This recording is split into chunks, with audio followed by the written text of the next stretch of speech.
soundboard fun. Hello, everybody. Welcome to another episode of Diamond Cast. What is that hiss?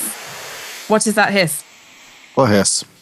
There's a hiss. There was a hiss. Where? And now it's gone. Hiss. On now. Specialist. I didn't hear anything. A new one. No. Okay.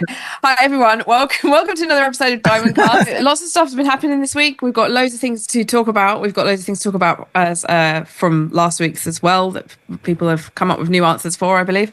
And we've got a single question from somebody in the chat, and we are going to comment on some things that have happened in rock and roll news this week.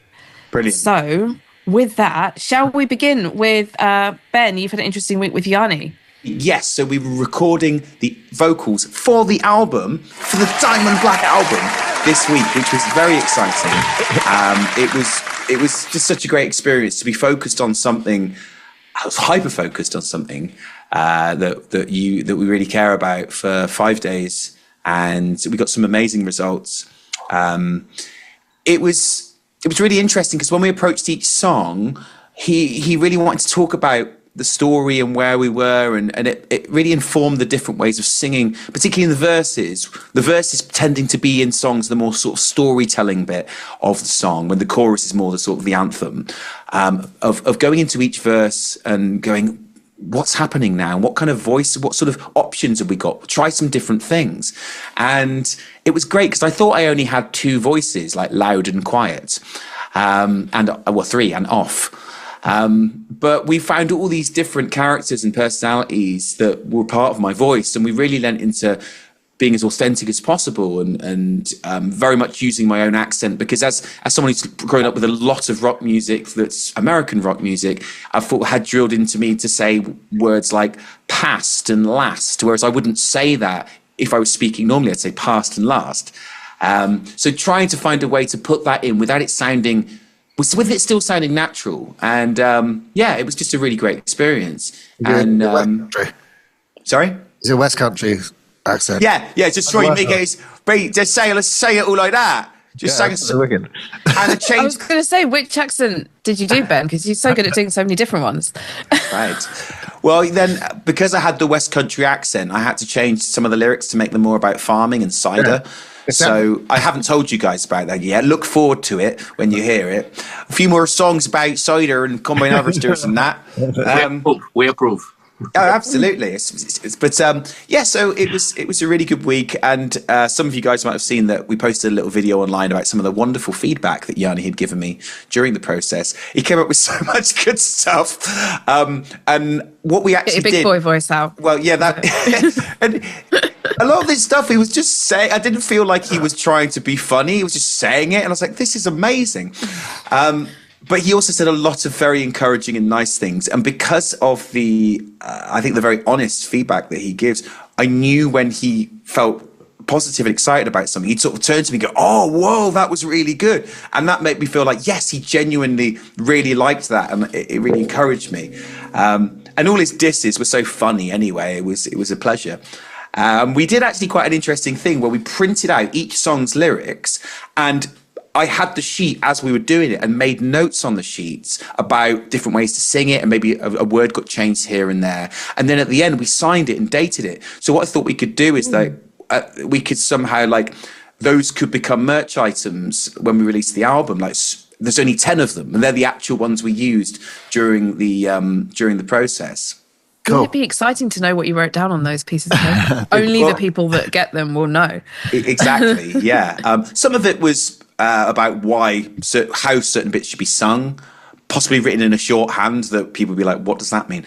But other bits were some of the great feedback he'd given me, and about bits of the song, and I'd sort of written it down of what he'd written next to the section, just for comedy's sake. It was a really, really good week, and I feel super excited about it. And that level of hyper focus, I'm sure that all you guys as musicians, when you're really trying to nail a part, and you have to play it slightly slower or faster or with a bit more something, you become really hyper focused on it, and you sort of go to a different place where you're just in this abstract space of making the thing what you want it to be.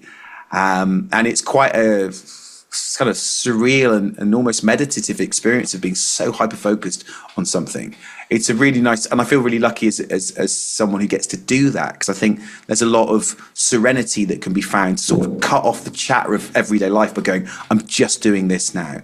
Vincent, when you were doing the drums, because you had such a tight deadline, what were your working processes of how you really got in the zone? How do you really get in the zone when you're doing the parts? I think first thing is I need to learn the song as well, kind of like learn it from the heart.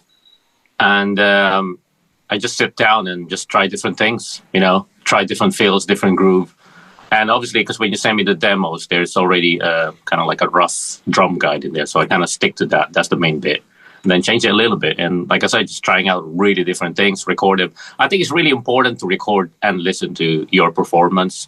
Because when I'm sitting behind a kit and then record it, it sounds different when I listen to it, just at home, just kind of like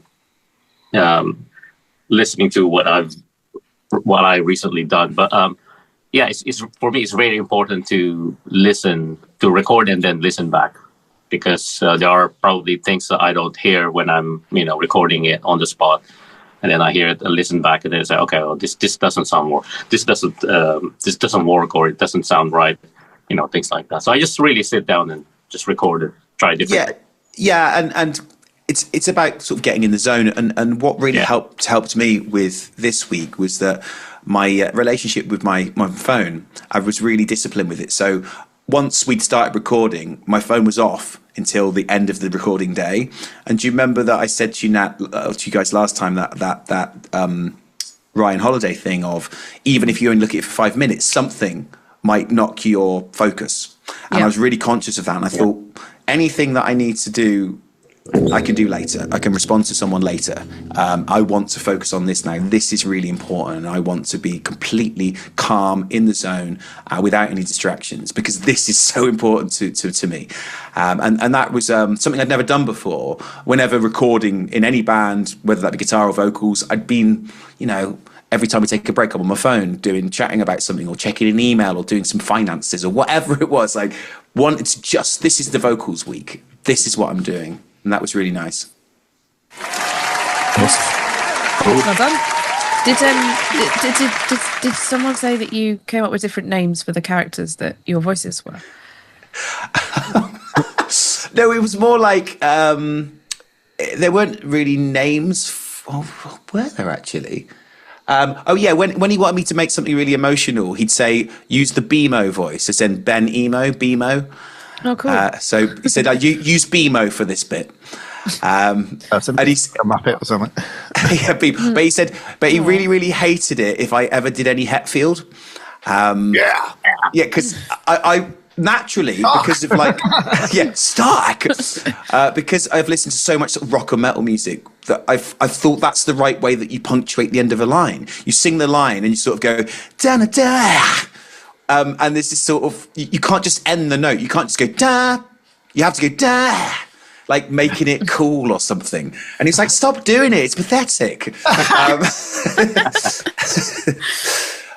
So yeah, we didn't use the Hetfield, though it works for Hetfield because that's what he does. It's this thing. That's it, and it's fucking great when he does it. But it just sounded a bit almost like I was using some kind of Be Tough plugin at the end. Like, tough plugin. You should do that with your speech, like when you talk. Just add a tough plugin, like to everything you say. Oh, that's a really good idea. It's like singing an American accent, though, isn't it? Like, that's the way it's supposed to sing because you hear so much American voices. Yeah, and exactly that. And I don't know if you guys remember that once I did a reel about a whole bunch of framed CD albums that I had along my corridor. And Yanni was looking at them when he was here, and he was like, "Now I understand why you do this, because you like all these terrible bands." So the wall was useful. Yeah, exactly. To say, and it's like he likes 50% of what's on that wall because there's Depeche Mode, Cure, Manic Street Preachers, Catatonia with a K, and then 50% of it he doesn't like because it's like real classic rock and metal. So it was interesting to get that sort of feedback and criticism. But yeah, it was a very, very positive experience, and it kind of felt like I was saying to you guys before that the way this album has naturally progressed is that it's moved away from perhaps the initial vision that we had for it before it existed, which was this will be a really good gothic rock album, to something more. It feels like it's very emotional, very authentic. It's got a lot more of a sort of a British feel maybe than what we've done before, like English band references, whilst retaining a lot of the elements that we had with our previous work. Cool. And I thought you were going to put a cheer there. Oh, okay. Sorry. No, it's cool.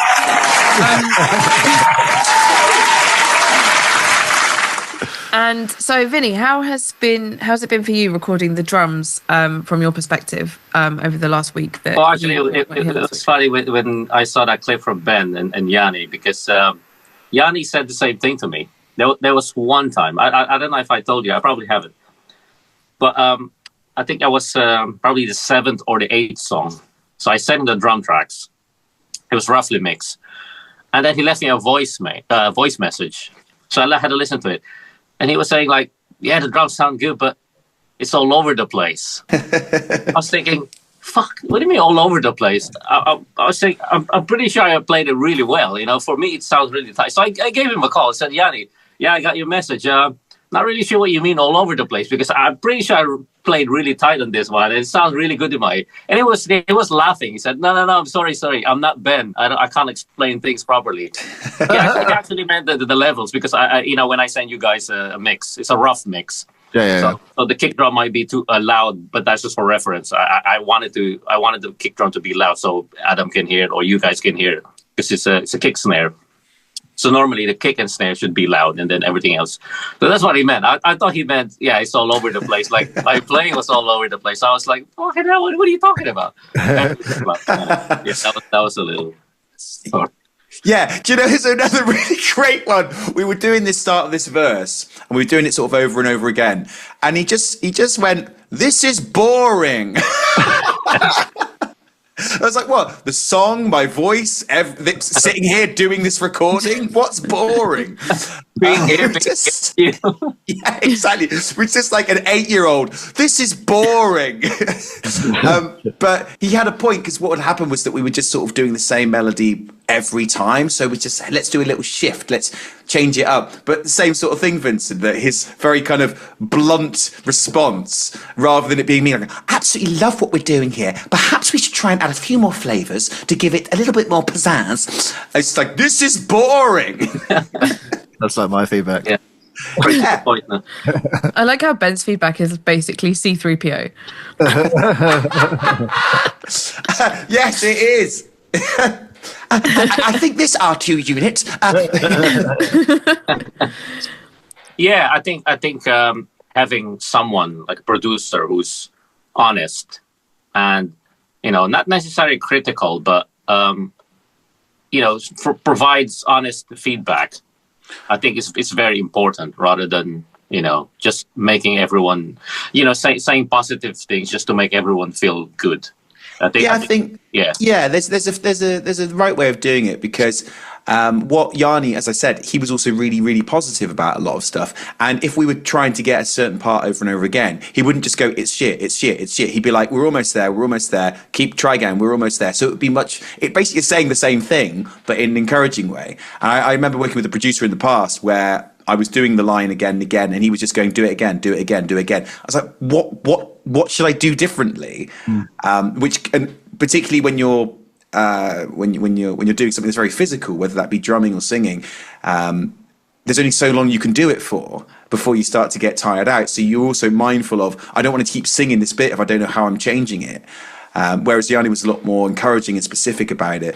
But yeah, I think if you trust the other person's opinion and you have a good relationship with them, you don't mind if they're a bit blunt, because it's for the good of the bigger picture. Yeah, exactly. Because I remember this one track. There were several tracks where he was very positive about everything. So, oh, that sounds good, because I tried something different, and he absolutely loved it. And then there's one of the tracks where he's just suggested to play the highest differently. And at the beginning I was like, nah, I'm not sure if I agree with that. But then I tried it and it actually makes sense. Okay, actually sounds good. Yeah, you're absolutely right about that. So I said to him, yeah, absolutely right. So I sent him like that. I recorded exactly how he wanted the hi-hats to sound, and it all sounded really good. Yeah, and I think, and kudos to you for having the humility to try something that initially you think, oh no, that's wrong. Like we said last week, we've got to hear it first before we can make a real judgment. Yeah, and there's definitely a real skill to giving feedback as well. So understanding how much the person will receive it, how they'll respond to it, but also having that trust established, because then you can say things that are more blunt, which will get a better result from the person that you're giving the feedback to. Yeah, totally, yeah. And there's a skill to receiving feedback as well, because you know that that person is doing it with your best interest at heart, hopefully. Again, down to the trust, but that's the thing. It's like, they should be doing it with your best interest at heart. Otherwise, don't give people feedback.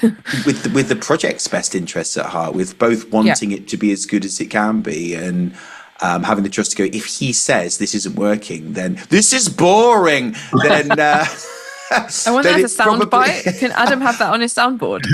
Oh my god, we'll have to get him to record it, because I wish you could hear the way he said it as well, like in that slight Finnish accent as well. This is boring. It was so good. I think that's the thing when you said trust as well, because imagine if someone said that to you and you haven't really met him. That's the first day.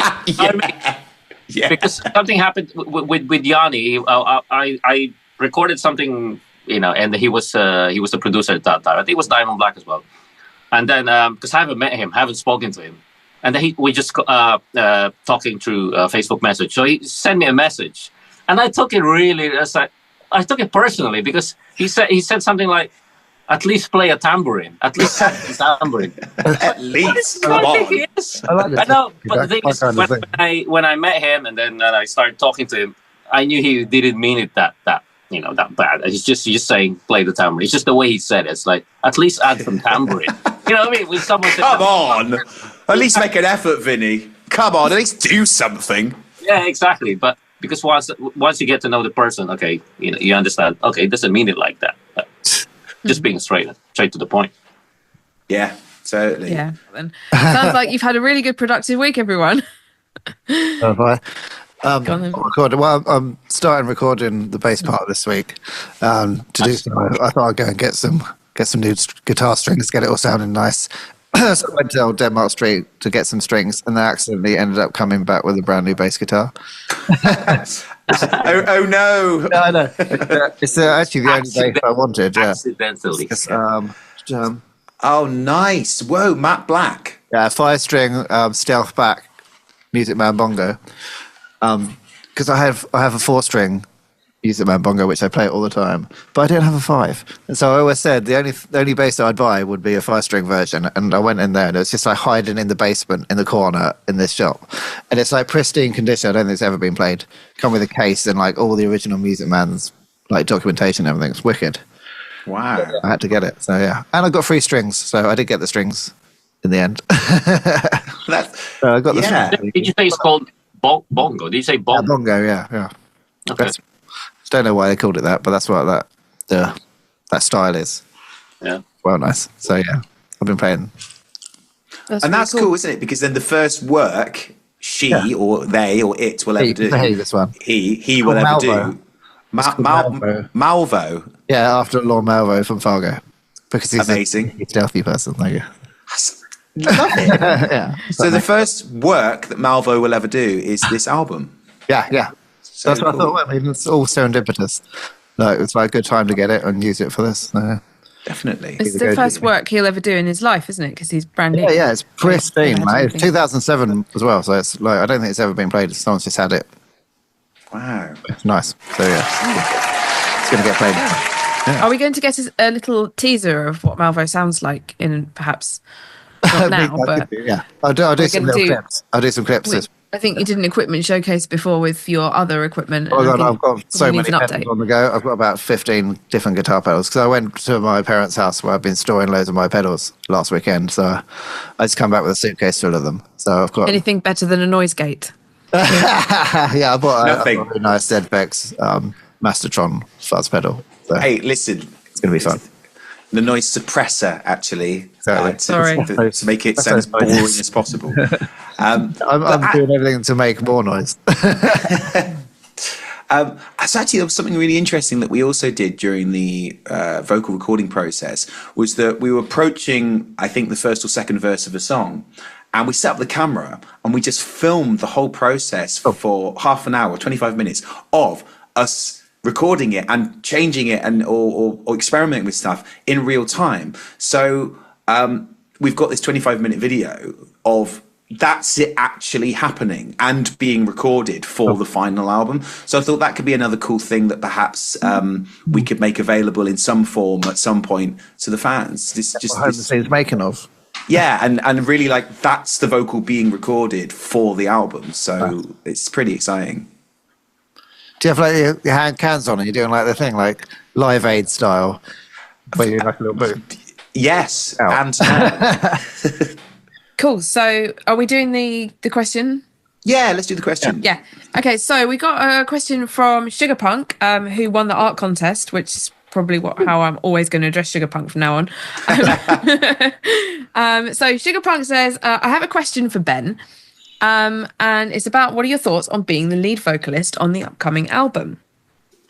Well, I've never done that before. So in my life, this would be the third full-length record that I've ever been a part of.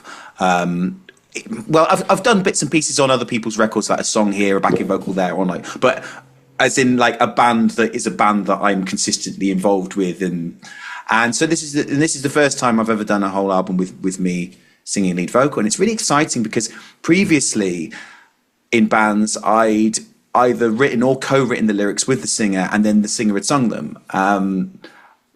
But getting to actually sing the words that I'd put a lot of time into, particularly as this album is so immediate. It's about the last 6 months of this time, these places, in terms of the experiences that I've had. It's so immediate, and being able to then actually record that and perform that has been so meaningful.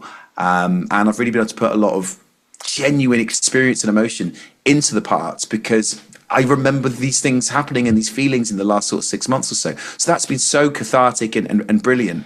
And like we said a little bit before, experimenting with where are we in the story of this song? What kind of a voice can we use here?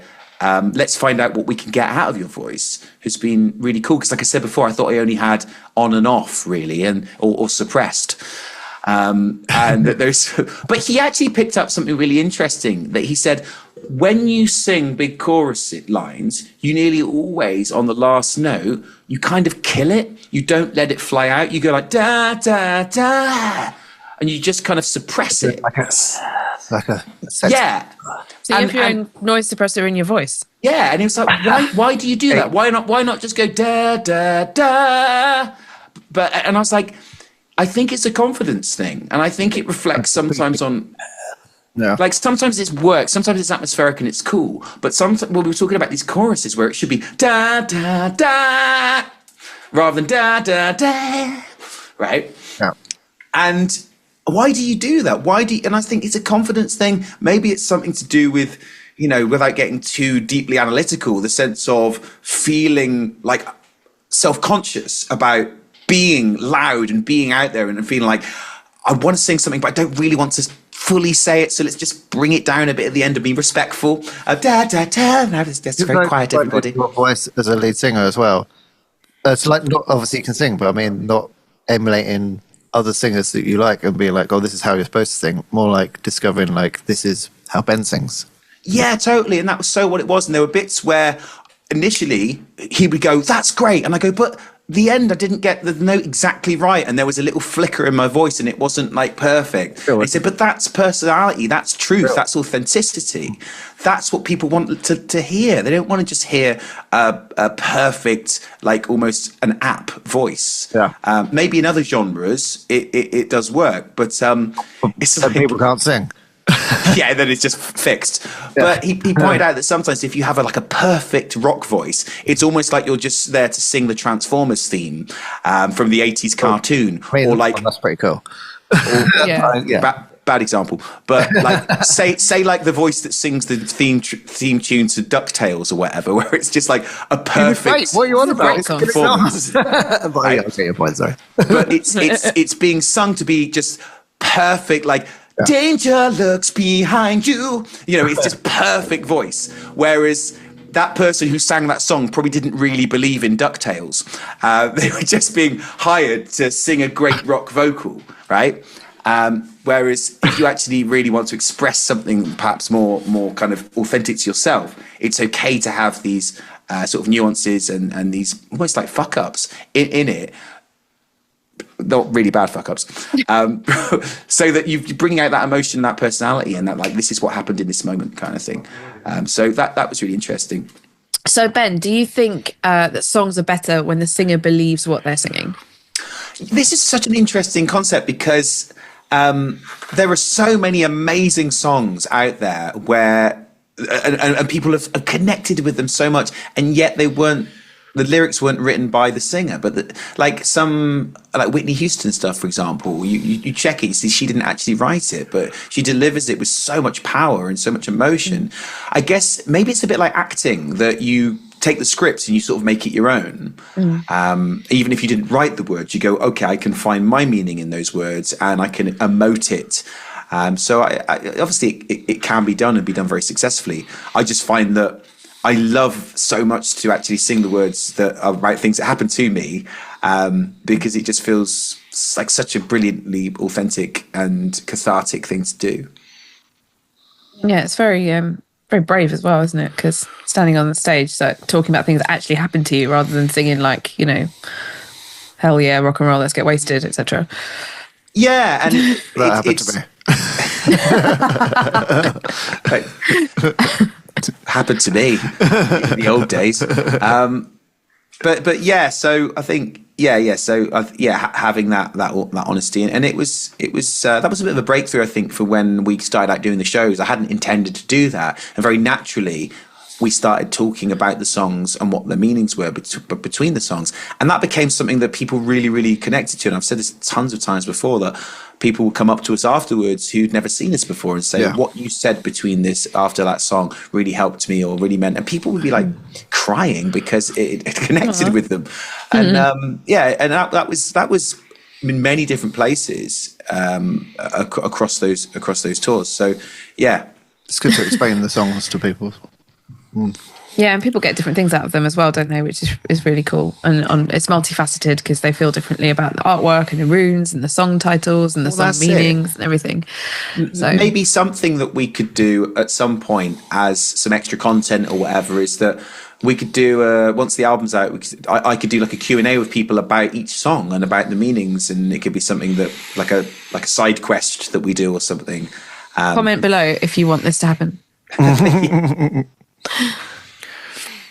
Yeah, don't forget to comment below on anything that you'd like to happen, because we keep discussing all these ideas on these episodes, and we love the feedback from people to actually get these things put into production. Well, we were talking about introducing a special tier for our Discord people, which may contain some of these extras. Exactly. You have the details now today. What would this special tier? Would entail? Would allow the people in it to receive extra special bits from you guys. What kind of things? Well, we're just finalising the plan, aren't we? But it should be launching soon. Yeah. So, like, you're talking about things like guitar tabs and bass tabs and these videos, stuff like that video I talked about of the process of me and Yanni actually recording and working on a verse of the song. Like proper bonus exciting material that would stuff like that we could really include would be great. And exclusive to a small amount of there'll only be a few of these available. And they'll come with some special merch and things as well, like in numbered enamel pins we're talking about. I'm going to make a little Diamond Bats pins.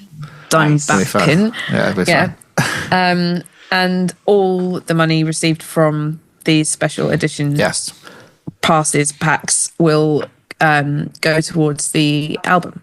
Yeah, because that's the reality of it, is that what we're doing, there are so many overheads that we need to pay for with music production, video production, touring costs, and it's so amazing to be able to reach out and have the people who love what we do, which is you guys, actually help us to do it. And in the past, sometimes we've been quite reliant on that stuff. With we did one video we did where we got some funding from the fans, and in return we put their names in the credits at the end, so they become a part of our work forever, which is like a really nice, I think, a really good sort of transaction. Thank you. Thank you. Yeah, so we're gonna introduce this shortly. Yes. Cool. So, has anybody looked at the rock and roll news this week? I know you have. Oh, well, I hope you have no too. there. No, so we delved into, there's lots of good things happening this week, and in the spirit of topics we've covered in the last couple of episodes, it would be interesting to hear the guys' takes on them. So first of all, last week we were talking about what songs Diamond Black should cover. By the way, did you have any more thoughts on that? What we should cover? I've got some thoughts, but I'm keeping them secret. Oh, okay. Well, I'm not gonna spoil it. I did have some thoughts. I've got like 2 or 3 ideas. Yeah. So some of the questions last week were, what if you guys did some cover songs? What would you do? So in the spirit of that, Bring Me the Horizon have covered Wonderwall by Oasis this week, and it sounds amazing. Yes. So I had listened to it. I had listened to it. Interesting, because I really dislike Wonderwall, and as many people probably do. Yeah. Is it just because it's overplayed? Is it just because we've every time you walk through town and you just hear it like spilling out of drunken pubs, people singing Wonderwall, and or like people with guitars at after parties usually. Yeah, fully. Yeah, it's got so much of that to it. So I was literally like, I don't even want to listen to a cover of this song. This is the second time we've spoke negatively about Oasis on this podcast. I'm sure they don't mind. Sorry, guys. But yeah, but I listened to it and I made some notes here actually. I thought it was quite interesting how they first of all, it sounded like a song by The Used. I don't know if you know the band The Used, but I like that. That's what it sounded like using that sort of level of melody, but with aggression and with that kind of instrumentation and production. I liked how they brought back that counter melody at the end, that da da da da da da da da, but they still brought that back at the end of the song, and it was like a nice balance of faith to the original whilst making it a lot more exciting and dynamic, and how if you're a good musician, you can take anybody else's song, completely reinvent it, to the point where it sounded like, had I never heard Wonderwall, I just think, this is not a used song. This is a Bring Me the Horizon song. They definitely made it their own, didn't they? Like, it definitely sounds like them. So yeah, it's a good example in how to put your own spin on any piece of music, no matter what it is. Such I'd an like interesting, to do loads of covers. Such an interesting and bold choice as well, for them to do. And as we saw, they got great feedback from Gallagher himself, so that must have been pretty cool for them. In other news, Roger Taylor has fixed his drum sound on a remaster of songs from 50 years ago. Wow. And his quote was, "I had to play this shitty little kid. It was awful. I really had a bad time." It's been like got any thoughts on that? For all this time. Yeah. Oh my God, yeah. Oh, God. Conversation opener. Oh yeah, fucking hate this kid. So, would you go back and change your drum sounds from the past, Vinny? Oh, sorry. I didn't hear what you asked me. Yeah. Yeah. Well, to be honest with you, I completely understand where he's coming from. But the fact that it took them 50 years, that is wild. You know, it took them 50 years to change it. But I've recorded a couple of tracks in the past where I wasn't completely happy with the drums. But some of those things were fixed, during the mixing process. And I guess some of the playings I recorded where when I listen back, I think it's not really the sound that I wasn't happy with. Probably more of the playing, like sometimes maybe the singer changed the lyrics or changed the vocals when he was recording it. and then I listened to the whole the final product. I feel like I wish maybe I could have played a different feel on this part where he changed the lyrics, things like that. But I wasn't really, nothing similar to Roger. Where do you think that's because drum production has changed so much? Yeah, I mean, he says that they were able to use modern technology to improve it, but also because the studio or that made him play on a kit that wasn't his own, and it was smaller and less good than his own, and they basically they wouldn't let him do all the things he wanted to do creatively, so it was just kind of production. Going I think through the motions. I think they were capturing the sound, right? The Trident studio sound. So I think that's the goal of the engineer. That's what he wanted Roger to play.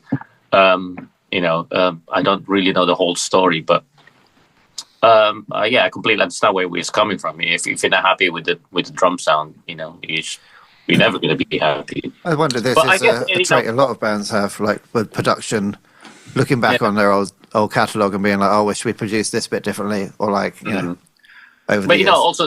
Also thinking about it, I don't think it's probably not that bad, because why would they release something that is something really shit? I'm sure the producer agreed, okay, this is a great sound. Maybe it's just a matter of opinion, but obviously the guys at Queen, they never liked it. So, well, what do you think? That's a good way of selling a new version as well, isn't it? Yeah, that's that too. I want to hear it now. Yeah, exactly. Vincent, what do you think of snare sounds from the 60s and 70s before?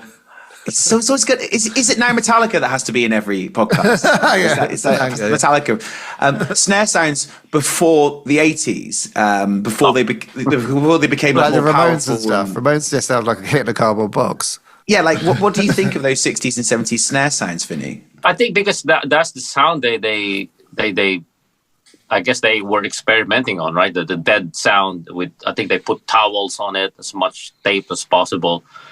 Maybe because it's also maybe something to do with technology. They didn't. I don't know when noise gates and all these plugins were invented, but now it's very difficult. It's very easy to record drums that resonates a lot. You can control it. You can do so many things and change the sound. I guess before, because sometimes they will probably only use 2 mics on the drums. And it just resonates so much, so they have to make it dead as much as possible. So maybe I'm guessing it has something to do with technology. Budget, maybe. Technology advances, and then they can mic each drums and control the levels at different kinds of compressor and EQs and stuff. So now I don't know. So I'd guess like budgetary constraints would come into that as well, because like it was much more expensive to go and record a record back then. Because you need the studio and it was their time first album as well. Yeah, so I assume they didn't know how big Queen was going to get. Yeah. Maybe. Vinny, is that where the idea of the gated reverb came from, which was that you want the drum to sound big, but you want it to be controlled? So it's creating like the initial sound is really dead, but the reverb that is then you can control as much as you want gives you that bigger sound. Yeah, probably. And I think Genesis, or maybe just Phil Collins, they probably started that, the whole gated snare drum sound. I think I read somewhere where they were experimenting on it, and they just came up with the sound. Oh, say that's fucking amazing. Let's use that. I think that's the moment where they started using the big reverb sound. Nice. Nice. 80s was born. Yeah. Well. I saw a sample pack the other day of like 80s drum sounds, and it was just like the beginning of the from 909 and stuff. Yeah. The In the Air Tonight, Phil. Yes. Exactly. That's sort of really like hard. That really like it's being played in a really really big empty room. Yeah. Everything is bigger. Everything had to get bigger. Any last words or last? Any last requests? Yeah. Last request. Yeah, there's still a chat on Discord. Believe it or not, we are still going strong. More people have joined since last week, so don't miss it. Join in, subscribe, and join the Discord. Yeah, links on the bottom. Leave us a comment and like and subscribe this, because we need to help with our algorithm. We are literally very close Help. to reaching our first YouTube goal, actually. So, thanks to everyone who has Thank you, guys. continuously watched the podcast. And Yeah, what's this, episode 25? Whoa, that's amazing. Oh, I've got a little podcast announcement. This time next week, podcast should be available on like Apple Music and Spotify and all these things like that as well. Not just Whoa, on that's YouTube, so that's what I'm doing. at the Great. minute. Yeah, Oh, As that's audio. amazing, dude. Very nice. yeah, audio, yeah. Audio, so they cool. can listen to it all the time. That's brilliant. Once again, like you said, this was part of your New Year's plan, was to just keep learning new skills. Yeah. Brilliant. Nice. Wait, I'll give myself a clap. I like being in control of the soundboard. Well done. Very well done. Thanks. Cool. All All right, right, that's a guys. wrap. Great. Okay, we'll see you guys next week. See you next week. Bye. Thank you. Bye. Bye.